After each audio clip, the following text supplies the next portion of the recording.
Sir அடிக்கடி employees மேல கோவப்படுற எம்ப்ளாயர்ஸ்க்கு நீங்க என்ன அட்வைஸ் கொடுப்பீங்க சார்? இன்ஃபேக்ட் 2-3 நாளைக்கு முன்னாடி நடந்த ஒரு இன்சிடென்ட். எம்ப்ளாயர் லேட்டா வந்துட்டாரு மலையில. மேனேஜர் அண்ட் எம்ப்ளாயர் ஓனர் இருக்காங்க, சத்தம் போட்டாங்க ஆன் த ஸ்பாட், ஏன் லேட்டுன்ட்டு. மழை வருது இத்தனைக்கும், சத்தம் போட்டாங்க. அந்த எம்ப்ளாயி என்ன பண்ணாரு, நீ எவனையே வச்சுட்டு வேலை வாங்கிக்க, நான் உடனே விட்டுரு அப்படின்னு சொல்லி கிளம்பிட்டாரு கோவத்துல. அந்த அளவுக்கு கோவம் வந்துருச்சு. நான் ஸ்டாப்பா திட்டிட்டு இருந்தாங்க.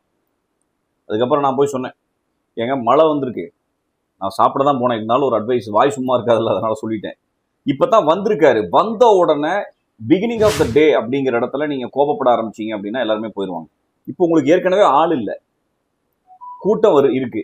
அப்படி இருக்கும்போது அவரை நீங்க தக்க வச்சுக்கிறதுல தான் என்ன பண்ணணுங்கிறத யோசிக்கலாம். மேபி லேட்டா வந்துட்டாரு அப்படின்னா அதை எப்படி பிளான் பண்ணலாங்கிறத ஒரு போஸ்ட் லஞ்ச் இல்லை ஈவினிங் ஏதாவது நீங்க தனியாக கூப்பிட்டு கூட பேசியிருந்துருக்கலாம். இப்போ உங்களுக்கு அந்த எம்ப்ளாயி